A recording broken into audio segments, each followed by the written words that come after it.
Welcome to Money Music, where you will learn about the big money in vinyl records. I'm John Marshall, also known as Mighty John, the record guy from MoneyMusic.com. With me, the man, the legend, who knows all those rock and roll icons, my friend for a million years, Derry Rundlett. It seems like a million. We've known each other since the second grade. I think this guy has a great friendship. What's your middle name? Well, it's Ellsworth Turner Rundlett III. That's it. Ellsworth Turner Rundlett III. Yes. Was a guy on Dobie Gillis. Oh, yeah. What's his name? Chatsworth. Whatever his name is. Yeah. Osborne the Third. Oh, that's right. Chatsworth Osborne. Well, my grandson is the fifth, so there you go. There you go. Now, at the end of the show, we will tell you again how you can get the values for every Elvis and every Beatles record absolutely free. No purchase necessary. Over 2,000 of them. Now, this podcast is not just for record collectors, but for everyone who seeks out treasures at yard sales and flea markets and estate sales and thrift stores. Plus, at the end of the countdown, we're going to tell you how you can get free record appraisals, and we'll go to the old email bag and answer some email from listeners. On today's countdown, 20 records worth up to $100 or more. Number one on our list is from a premier group of the 50s, and an album worth $15,000. Derry, you generally want to get to that number one right away to find out where the money is. I don't do it anymore. I've learned my lesson. But I do sit with bated breath waiting for it. All right. The girl group of the 60s had a number one hit in 1963. Depicted by actresses, they are shown singing their big hit in the 2014 film Jersey Boys. Based on the Broadway hit musical about Frankie Valli and the Four Seasons, both groups originated in New Jersey. Whoa. By the way, I saw the original show on Broadway, Jersey Boys. I turned to my wife and said, this will win the Tony Award, and the guy playing Frankie Valli will win the Tony Award for Best Actor. And he did, and it did. But I don't know the name of the group. Yes, you do. I do. Well, go ahead. The name of the group is The Angels. Oh, my goodness, folks. Oh, The Angels. Oh, my goodness. My boyfriend's back. I didn't know they were featured in that. God, yeah, well, wonderful. They were. I mean, their actresses played. The actresses played, sure. My boyfriend's back, a huge hit.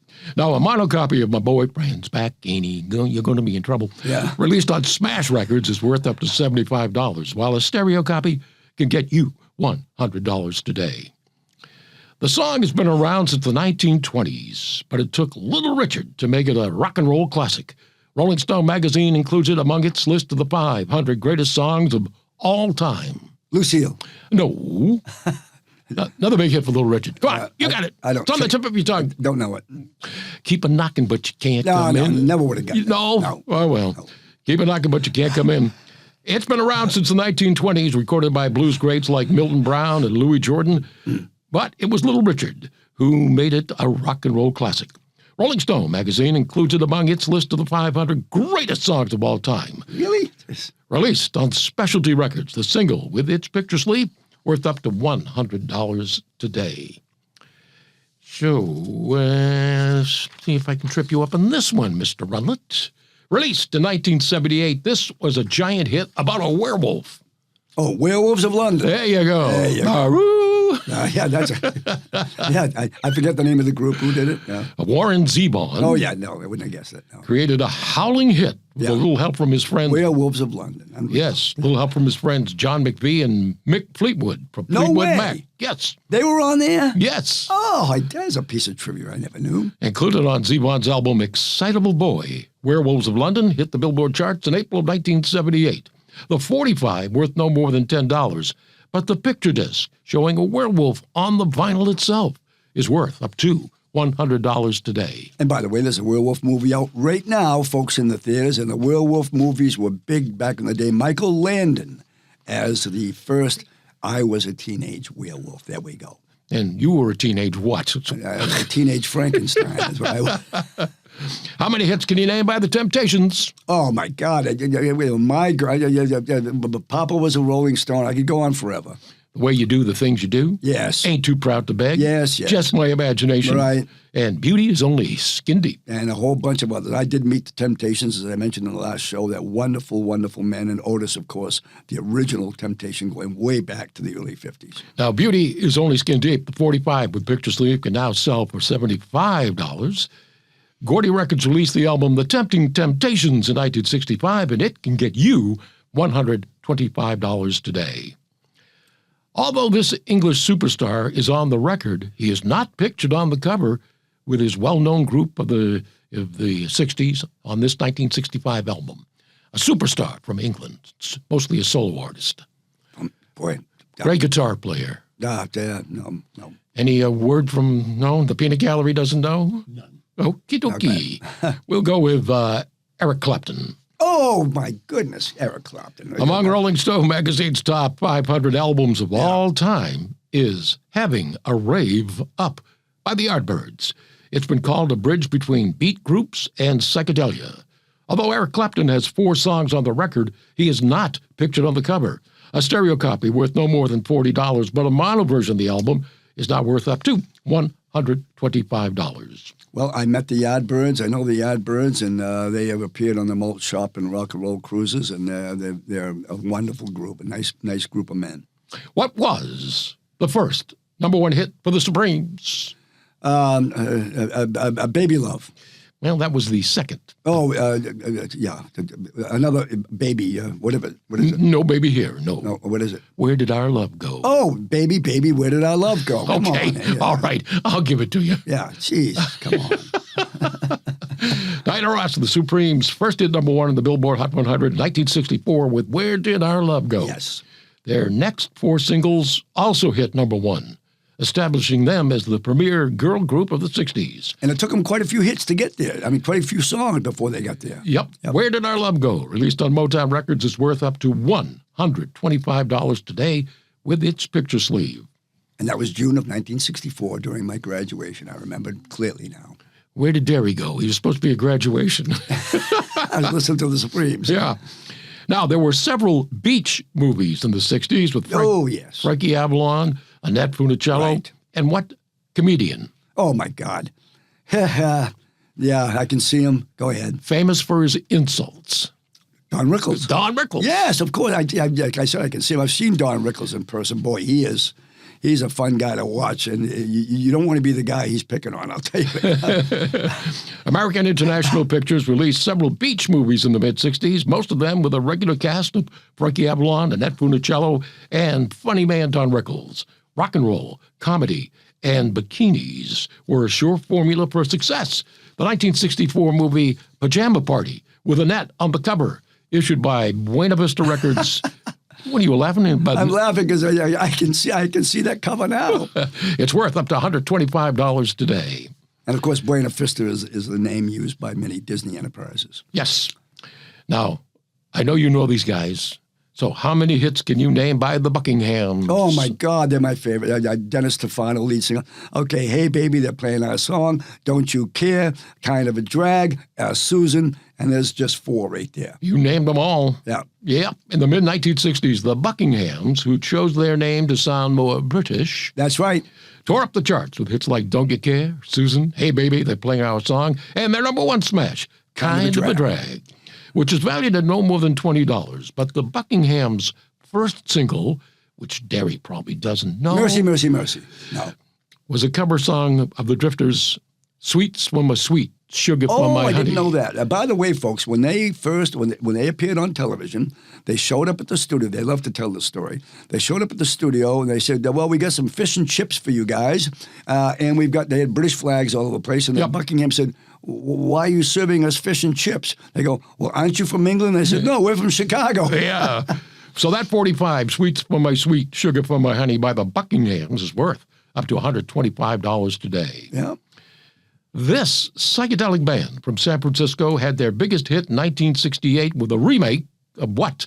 1958 Eddie Cochran classic. Oh, Summertime Blues. Yes. There we go. Who are they? I don't know. Blue Cheer. No, never would have guessed. You never know, bro? Do you remember Blue Cheer? No. Dino remembers Blue Cheer. Well, I don't. I'm sorry. Yeah.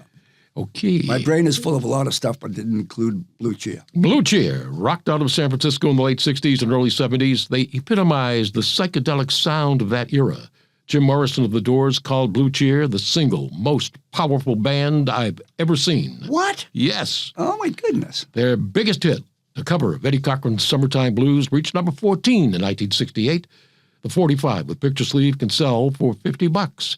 The album, New Improved Blue Cheer, released on Phillips Records, can get you $150 today. Okay. Boy, if you miss this one, Derry, you're going to have to get up from that chair and go out onto Congress Street. Naked. And, well, I wouldn't do that to the fine people out on Congress Street. It's a little cold today for that. All right. This girl group of the 60s had 3 hits, each hit with the word fine in the title. He's So Fine by the Chiffons. And the others? I don't know. A Love So Fine. No. And One Fine Day. One Fine Day, of course. Okay. Because you said the Chiffons as an answer to so many questions. Yeah, well, I got it right this time. You got it right this time. A copy of the 45, One Fine Day, can now sell for $25. The album, One Fine Day, released on Lowry Records, now worth up to $200 today. You know, it's amazing about those girl groups, Mighty. These young women came from, the city, whatever, different parts of New York or whatever. And here they were basic unknowns. And the next thing they know is they're riding down the street and they're listening to their song at number 1. The Chiffons, the Marvelettes, all of them. It's just it's an amazing thing to know how many the Ronettes, whatever, became famous, and they in just a matter of time. And before that, they were just high school girls. Yep. Rumor has it that this teen idol of the 50s fell in love with his much older babysitter. Dude. Her name was the title of his first big hit. Oh, jeez. Boy, I've heard that story, and go ahead. Paul Anka. Yes, well, yeah. Well, I should have said Paul Anka. Yeah. Well, yeah, because he fell in love with everybody. Annette Funicello, his babysitter, his aunt. I mean, whoever he could find. Okay, then. Didn't know Paul was like that. But anyway, Paul, I'm sorry, I'm just kidding. Paul Anka was one of the biggest teen idols of the 50s and 60s. Well deserved. Huge hits such as Diana, Puppy Love, and Put Your Head on My Shoulder. And by the way, the pastor of my church looks just like him. You'd swear it was Paul Anka up there preaching the sermons. Pastor Paul? Yeah, Pastor Paul, and his name is Paul, yeah.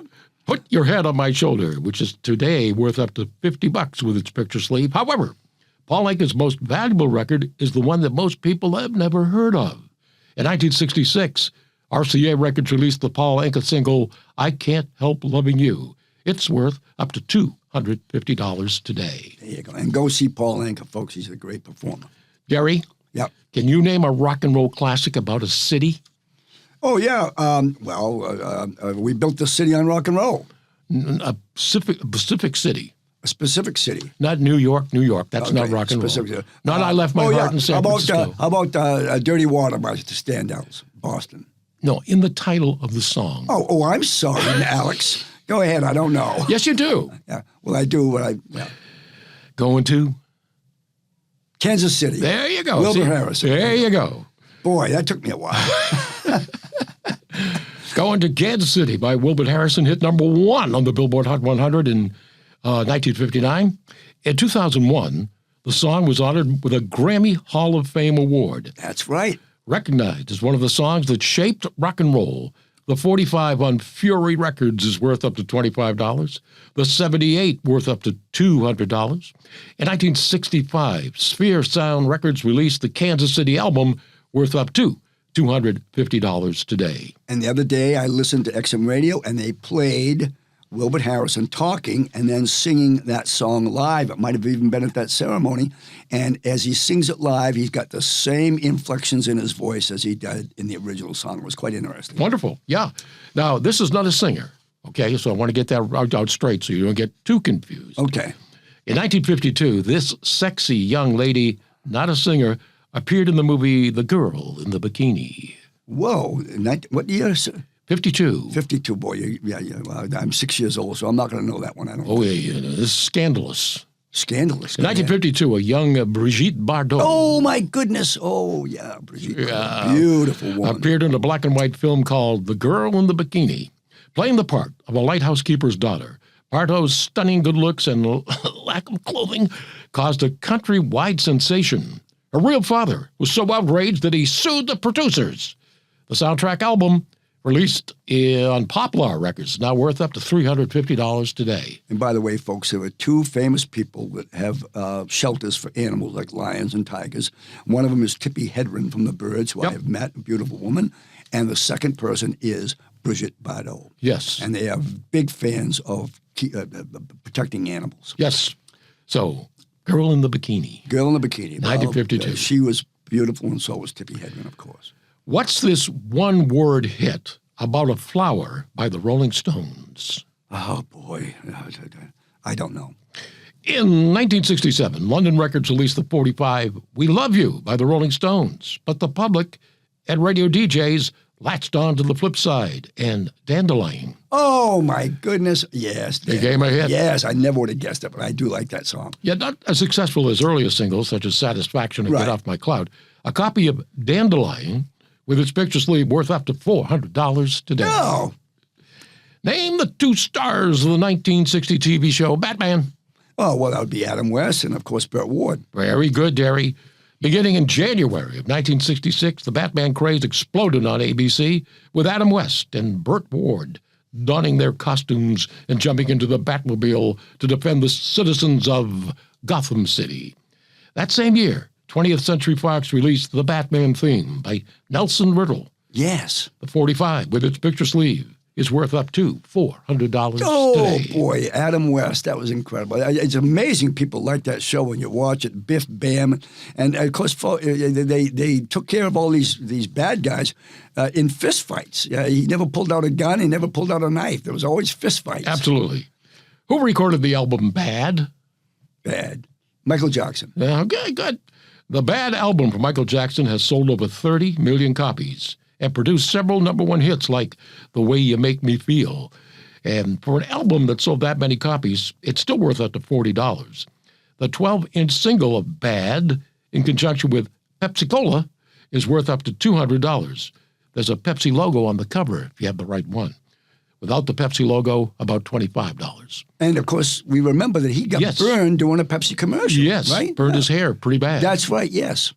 A clear vinyl copy of the Bad album can now sell for $1,500. Excuse me, a clear vinyl so you can look right through it. Yes. And it's white clear but not red clear or what? In other words, No, white. it's clear. Oh my! It's clear. Okay, it's crystal clear. Yeah, that's pretty cool. Yeah, $1,500. This standard, written in the 1920s, was one of the Beatles' earliest releases, with Pete Best on drums. Oh boy, don't know it. No. Ain't She Sweet? Oh my goodness. Yeah, right. that's another song that they did that we didn't realize went way back. Ain't She Sweet is a standard written in the 1920s and That's right. recorded by such diverse artists as Ferlin Husky. Remember Ferlin Husky? I sure do. What was his big hit? I don't know. Since You've Gone. Oh yes, okay, yeah. Guy Lombardo and Pearl Bailey also recorded it. But it's the Beatles version with John Lennon singing lead and Pete Best on drums that's worth the money. Released on Atco Records in 1964, the 45 with picture sleeve worth up to $400 today. Mighty, do we know if Pete Best is still alive? I don't believe so, but I'm not sure. Okay, so we've got, okay. Yeah. Maybe one of our listeners will correct us. And Yes, let us please know. do. We like that. And if we make any mistakes or if you disagree with anything we say, Let us know. no, don't bother to email me. No, email us. We'd like to know. All right, Derry, can you name two hits by the Crystals? Oh, my God, I know the Crystals. You got He's a Rebel, which was actually not done by them. There's a whole bunch of others. Let me know. Go ahead. Yeah, Well, he walked up to me and he asked me if I'd like to dance. Yes, and and also. And what's the song? I'll give you the lyrics. I don't know. then- And then he kissed me. Yes. By the way, I know Dee Dee Kinnebrew, who's now the lead singer of the Crystals, and the other members. They're very good. Oh, Okay, good. The Crystals, best known for hits like Then He Kissed Me and The Do Run Run. yeah, the Do-Run. First tasted success. There's somebody else want to know the value of their records already. Yeah. We're going to let you know in a minute. Hold on. All right, now the Crystals had No Other Like My Baby, now worth up to $40. Their first album, The Crystals' Twist Uptown, contains their first hit.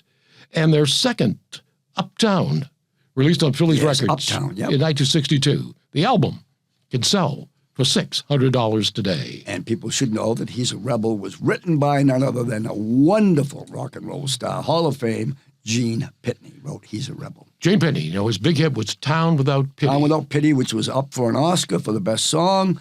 He also sang The Man Who Shot Liberty Valance, but that never made the movie. No. Gene Pitney, there were two radio stations vying for popularity in Portland back in the 60s. Yes. One, WJAB. That's right. The other, WLOB. Right. WLOB, I believe, was bringing Gene Pitney to town to do a concert. Yes. Big hullabaloo about it. Yeah. He never showed up. Oh, my goodness. By the way, I've got that thing about, that book about by Ford Reiki about the concerts. I didn't know that. So WJAB then started to make fun of WLOB by saying every time they played Town Without Pity, they'd say, Town Without Pitney. Oh, my goodness. And by the way, I remember seeing him in person, front row at Club Casino, in which he told the audience, please stop recommending me for the Rock and Roll Hall of Fame. I don't want you to do it anymore. Please don't.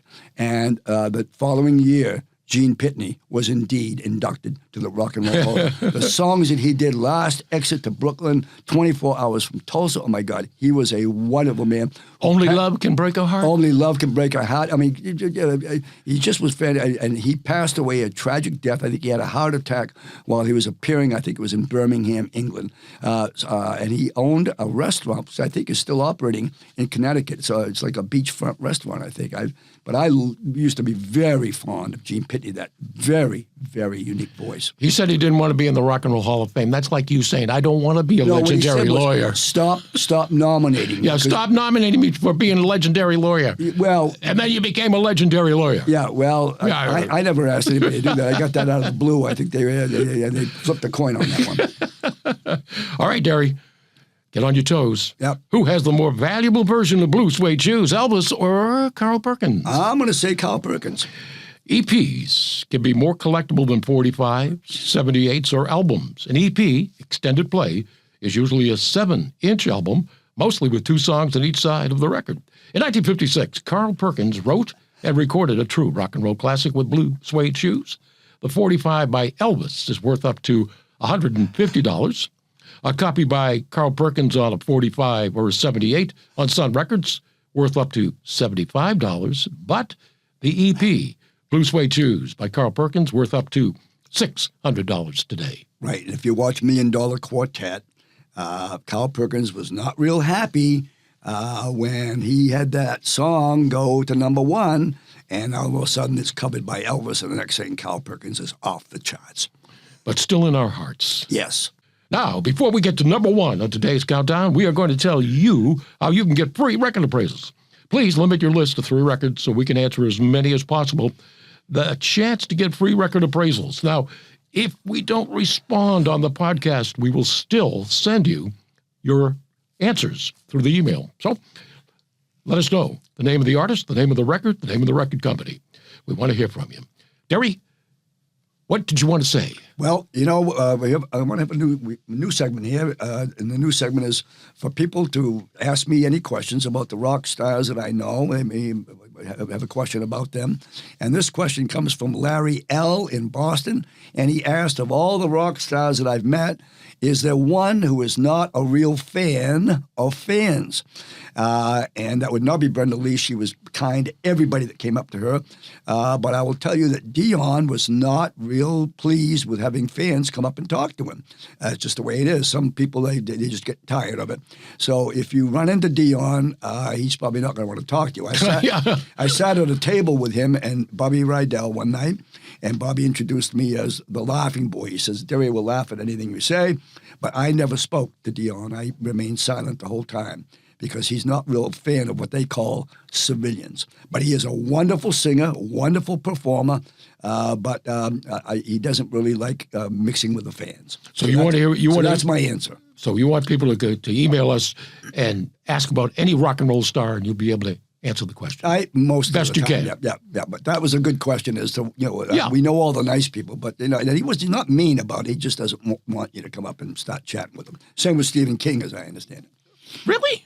I never have any problem with him. Well, that's because you're his best friend. No, not his best friend. But I know that in Bangor, where he lives, people realize that when he's out to dinner He doesn't want to be approached, but he is a wonderful man, but he likes his privacy. So people in Bangor know better than to go approach him when they see him out in a restaurant. I will tell you a wonderful story. I'm ready for it. Going out with Stephen King for dinner. Yeah. New Year's Eve. I can't remember the year. I called him up, said, "What are you doing tonight?" "Nothing." I said, "Well, want to go out to get something to eat?" "My wife, your wife?"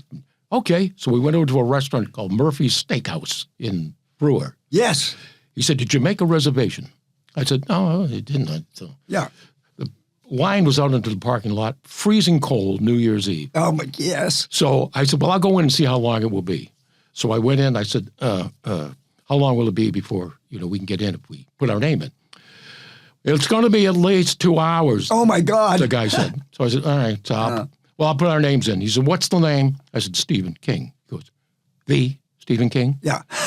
"Yeah. Where is he?" He's outside the cold. He's out in the parking lot. "We can't have Mr. King staying out in the cold. You tell him to come right in." I said, "But there's a line of people out there. He's willing to wait 2 hours. He doesn't want to be first." No. And the guy goes running out into the parking lot, into the van. Yeah. It's, Mr. King, we have a place right away. Come in. So people saying, "Oh, yeah, for sure. Stephen King gets in ahead of everybody else." Yeah. And he did not like that. He was very embarrassed by it. Yeah. And he wouldn't have gone in if this guy hadn't gone nuts and dragged him inside. So we get in, and there's no place to sit. And this maitre d' goes over to a table with this little old man and little old woman are finishing up their dessert. He said, "You people, you're done. Up." And they, "What? Up. Mr. Stephen King is here." So, of course, that embarrassed him all the more. Yeah. So we went there and we had our meal. It was very nice. 2 weeks later, I went back and I saw the same maitre d'. I was without Stephen. Yeah. And I said, "How long for a wait?" He says, "What's the name?" I said, "John Marshall." "Oh, that'll be 2 hours. You can wait in the bar." Thank you. Marty, I love your stories, and I had never heard that one before. But I think it's very impressive that the greatest, most prolific author of the history of the world is your dear friend. I never knew him to be mean to anybody. And he's not. When I said, when you see a rock star or a movie star having dinner, they often really don't want to. But one of my favorite jokes is a guy comes up to Jack Nicholson and says, "Hey, Jack, would you please come by my table and say hello to me?" And the guy and Jack says, "Yeah, I'll be glad to." So Jack Nicholson goes by the guy's table, and the guy says, "Hey, Jack, can't you see I'm busy eating?" Yeah, that story was about Frank Sinatra first. Oh, is that right? Okay, moving right along. Bob from New Haven wants to know the value of both the single and the album by Jimmy Soul. Do you remember the name of the song? Oh, yeah. If you want to be happy for the rest of your life. Yes. You probably couldn't play that on the radio today with lyrics like, "Never make a pretty woman your wife. Oh, that's right. Get an ugly girl to marry you. Yeah. An ugly woman gets the meals on time." Yeah. Oh, you couldn't play that today. She pays her bills on time. And all that stuff. Your bill is on time. Yeah. Okay. So here's the answer. Released in 1963, the 45 up to $20. But the album, if you want to be happy for the rest of your life, up to $100 today. Who did Hey Paula? Oh, my God, that would be Paul and Paula. I saw Paul and Paula when that song went to number one. And Paula went through at least 3 Pauls during her reign of terror. I don't want to really ask what you mean by that, but... When I say she had 3 lead Pauls. I'm not sure any of them were actually called Paul or their names. No, they weren't. But she would, yeah. I can't remember the real names now. But that was a great song. It came out in February, Valentine's Day of 1963, folks. 62. 62, excuse me. Released by Phillips Records. The single is worth up to $30. No picture sleeve was issued, so just $30 up to. The value for the album, You Belong to Me. Big hit for what group? Dupree's. Yes. Who I know. I know the Dupree's. Nice bunch of guys. Released on Co-Ed Records in 1962. A copy of the album could sell for $200 today. So, Bob from New Haven. Got some good ones there. And the Dupree's, by the way, are still performing, ladies and gentlemen. Yes. Great band. The 1950s group with future stars like Clyde McPhatter and Jackie Wilson are best known for their hit, 60 Minute Man. Oh, yes, yeah. Are you a 60-minute man? No, frankly, I'm about a minute and a half. Okay. Billy Ward and his Dominoes is one of the premier groups of the 50s with future stars like Clyde McPhatter and Jackie Wilson. Their first big hit was 60-Minute Man. Released on Federal Records in 1951, the 45, worth up to $300 today.